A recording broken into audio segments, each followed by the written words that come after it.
First of all, I want to just give a quick little apology, and this is sincere. A lot of times I start off with something that sounds sincere, and then I, kind of hook you in a different direction. But this one I really mean.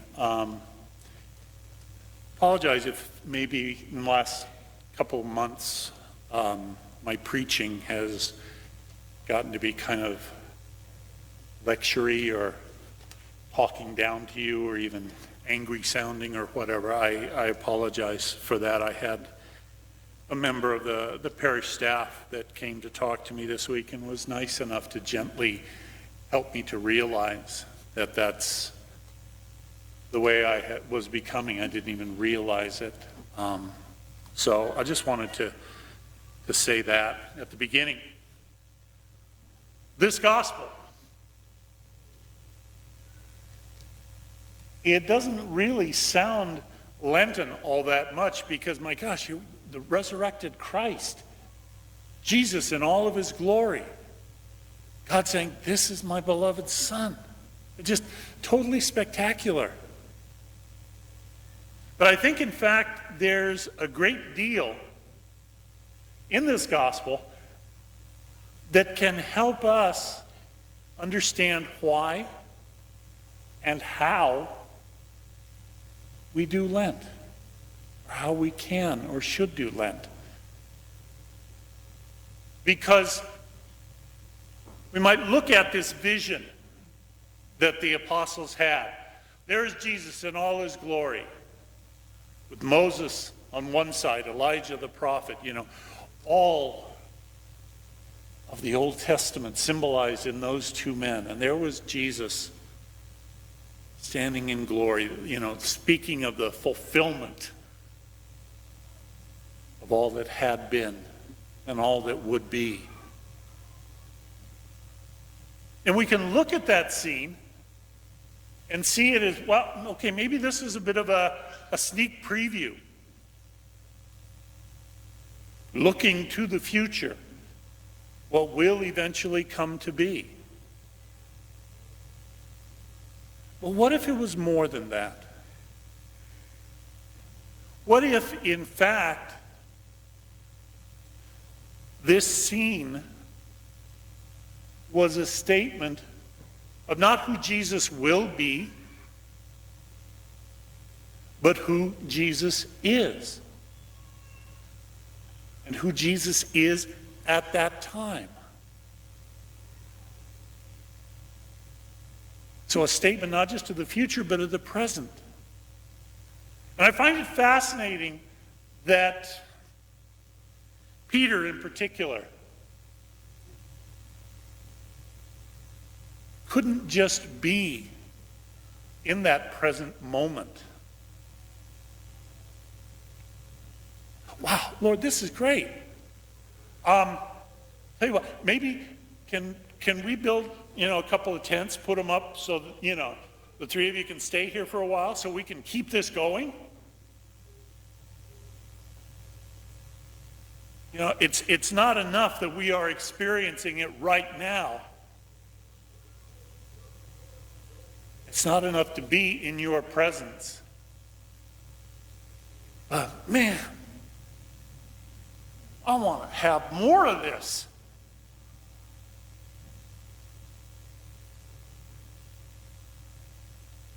And it's almost like Peter got so focused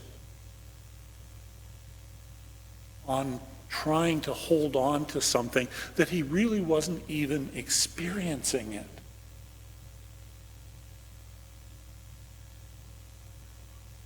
I have a little bit of difficulty with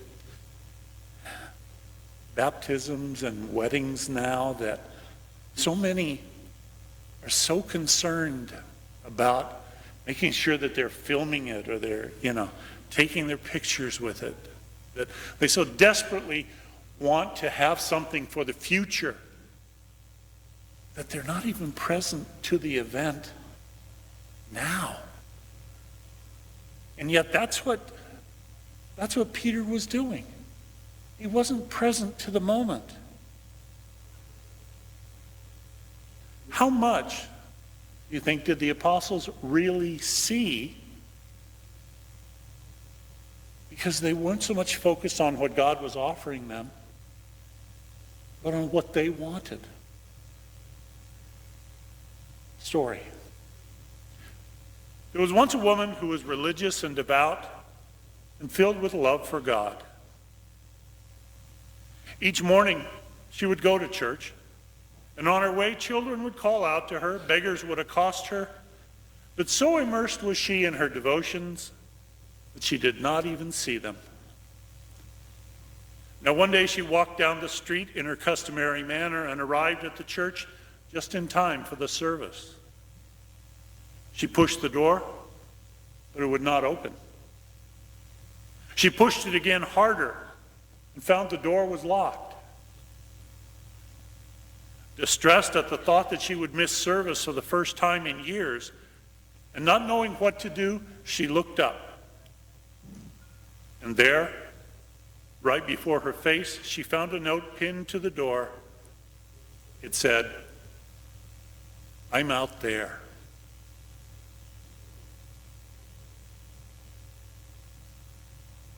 Lent. We are called to see, to truly see what is there before us.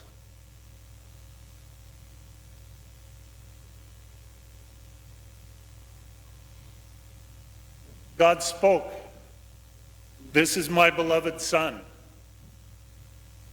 How much did the apostles really hear and experience that?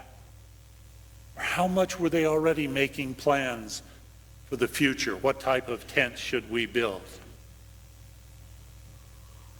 How disposed to really hearing God's voice were they?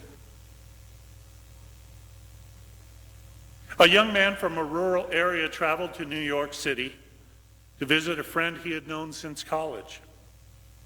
As they walked down Madison Avenue, the country visitor stopped suddenly and said, "Listen, I hear a cricket."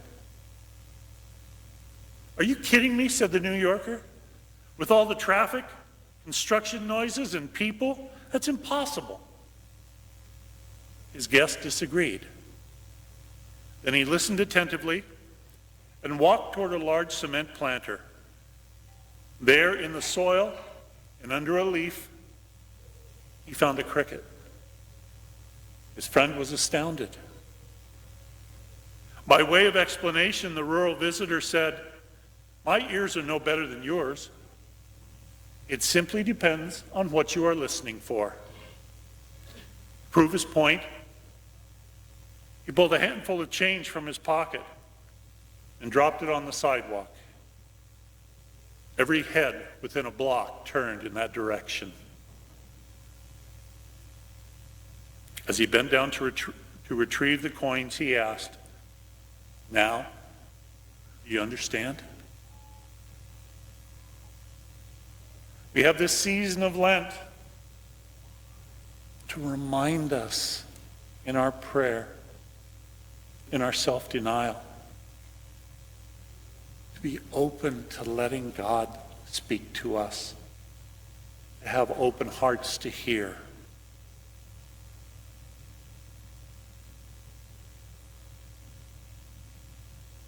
I invite you to consider this statement that I found, because again, what did the disciples see? What did they fail to see? God hides things by putting them right before our eyes. This is one of my favorite stories. There was an old woman who crossed the Brazilian frontier every day on a motor scooter with a sack of sand slung on her back. The customs officer eventually became suspicious and inquired, "What have you got in that sack?" "Only sand, sir," came the reply. The officer emptied the sack, and sure enough, it contained nothing but sand. And so it went on for a month, until one day the officer said to the old woman, I won't arrest you or say anything to the police, but just tell me, are you smuggling or not? Yes, she answered truthfully. Well, what are you smuggling? He pressed her. With a smile, she replied, motor scooters.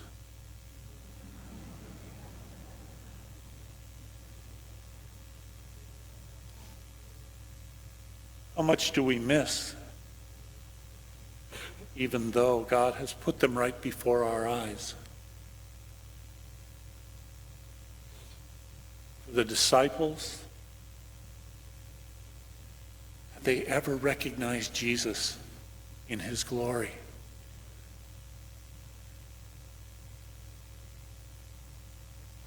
So why Lent? There was an exhausted woodcutter who kept wasting time and energy, chopping wood with a dull, blunt axe, because as he himself explained it, he did not have time to stop and sharpen the blade.